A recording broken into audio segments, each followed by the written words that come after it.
how to type letters on the iPhone phone app. In this video, I'm going to show you how to type letters for phone numbers, or maybe if you called an automated system and they're asking you to type your name using the numbers, I'll show you how to do that as well. So as you can see here on the phone app, under each number, we have corresponding letters.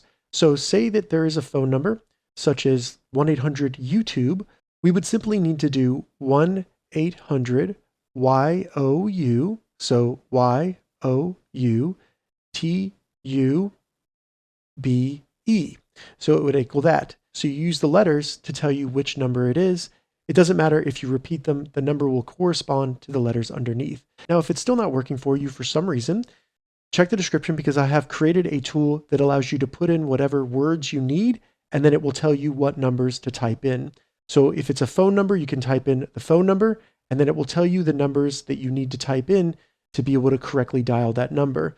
Additionally, if maybe they told you to type your name in so that they can search it, you would simply put whatever letters or words need to be typed with your phone app, and then it will tell you what numbers to type in your phone app to be able to type in the correct letters. And this tool is just going to be convertresize.com. Once you get there, select the menu button and then go down to other and then select the last option for phone keypad letter conversion. So hopefully that clears up how to type letters on your iPhone's phone app. If this video helped you, give it a thumbs up and please consider subscribing to my channel.